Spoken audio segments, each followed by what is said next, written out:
ওই যে ইট খেয়াল করিস, ইট খেয়াল কর, ইট খেয়াল কর। টিনের ভিতরে, টিনের ভিতরে, টিনের ভিতরে ইট জানে না বড়, টিনের ভিতরে ইট খেয়াল, ইট খেয়াল করিস, ইট খেয়াল করিস।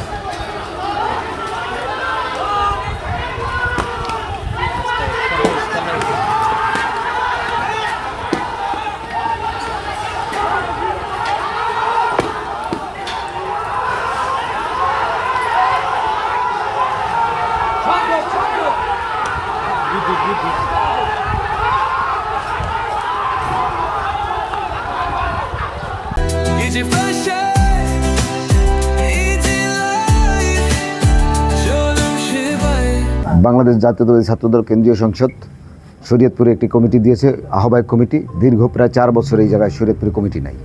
এখন হচ্ছে কি আমাদের এই কমিটি দেওয়া হয়েছে একটা ইন্টারিম কমিটি, অন্তর্বর্তীকালীন একটা কমিটি দেওয়া হয়েছে। যেহেতু 4 বছর কমিটি ছিল না, সেহেতু এই জায়গায় একটু ঘাটতি ছিল। এই ঘাটতিগুলো পূরণ করার জন্য আমাকে দায়িত্ব দেওয়া হয়েছে এবং আমি উপজেলা, পৌরসভা, অন্যান্য ইউনিট কমিটিগুলো করে এবং এই কমিটি পূর্ণাঙ্গ করে পরবর্তীতে আমার উপর নির্দেশনা যে একটা সম্মেলনের মাধ্যমে পরবর্তী নেতৃত্বের হাতে এই পরবর্তী কমিটি দিয়ে আমার বিদায় নেওয়া, এই আমাদের কমিটির উদ্দেশ্য। আজকে সেই লক্ষ্যে কমিটি হওয়ার পরে বিভিন্ন উপজেলায় আনন্দ মিছিল হয়েছে। তারই ধারাবাহিকতা শরীয়তপুর সদরে একটা আনন্দ মিছিল হতে যাচ্ছিল। এর মধ্যে কয়েকজন দুষ্ট লোক যারা নিজেদেরকে ছাত্রদল দাবি করে, কিন্তু ঔদ্ধ তারা ছাত্রদল নাই, ছাত্রদল নয়, তারা ছাত্রদলের কেউ না।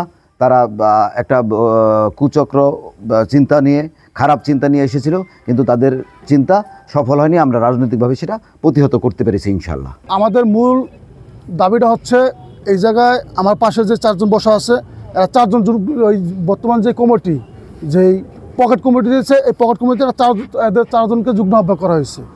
আমাদের মূল দাবি হয়েছে আমরা যেই কমিটিটা নিয়ে এখন অনুমোদন করা হয়েছে, এই কমিটিতে যে যুবদলের সেক্রেটারি ক্যান্ডিডেট, যার 2টা ছেলে আছে, যে 2000 ব্যাচের আমাদের বাপ সমতুল্য, সে এখন কীভাবে ছাত্রদলের কমিটিতে আসে। আমাদের মূল বক্তব্য হয়েছে এটা। আর দ্বিতীয়ত বক্তব্য হয়েছে 5 তারিখের পর আজকে প্রথম আমরা ছাত্রদল যারা দূর সময় আপনারা বিভিন্ন অ্যাঙ্গেলে প্রিন্ট মিডিয়া যারা আছেন বিভিন্ন দিকে দেখবেন, এই জায়গায় যারা ছাত্রদল এদের ব্যতীত কারা শহরে ছাত্রদলটা করছে, দুদিনে কারা বিক্ষোভ করছে, কারা আন্দোলন করছে, এদের বাইরে তো কেউ করে নেই। কিন্তু যারা নিয়ে ছাত্রদলের আশেপাশে ছিল না, তারা ছাত্রদল কমিটিতে কীভাবে আসে।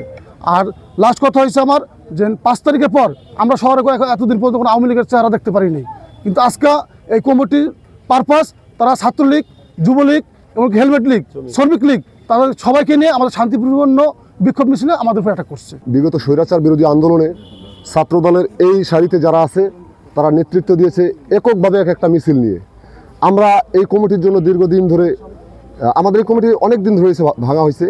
আমরা কমিটির প্রত্যাশী এবং এইখানকার যে সামনের সারি যারা আছে আমরা নেতৃত্ব দিয়ে গেছি, কিন্তু বর্তমান যে কমিটি দেওয়া হয়েছে এটা আমাদের কাঙ্ক্ষিত হয়নি।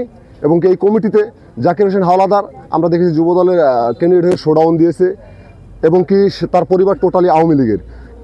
এবং কি আজকে আমরা যে মিছিল নিয়ে যাচ্ছিলাম সেইখানে আমাদের বিক্ষোভ মিছিল ছিল শান্তিপ্রিয়, কিন্তু সেইখানে আমরা দেখেছি তাদের সাথে যুবদলের লোকজন, যুবলীগের হেলমেট পরিচিত কিছু লোকজন, মূলত সেইখানে ছাত্রদলের নেতাকর্মীরা ছিল না। আমরা এরকম কিছু লোকজন দেখতে পাইনি, কিন্তু বেশিরভাগই দেখেছি তারা যুবলীগ এবং কিছু যুবদলের প্লাস হেলমেট বাহিনীর কিছু লোকজন ছিল। বিগত দিনে তারা আওয়ামী লীগের সুযোগ সুবিধা নিয়ে রাজনীতি করেছে। এখন আজকে এই কমিটির মাধ্যমে এটাই প্রমাণিত হলো যে তাদের সাথে সেই আওয়ামী লীগের সুযোগ সুবিধা তারা নিয়ে ভোগ করেছে। এখন তাদের উপর ভর করছে আওয়ামী লীগের কিছু লোকজন সুযোগ সুবিধা নেওয়ার জন্য পায়তারা করছে।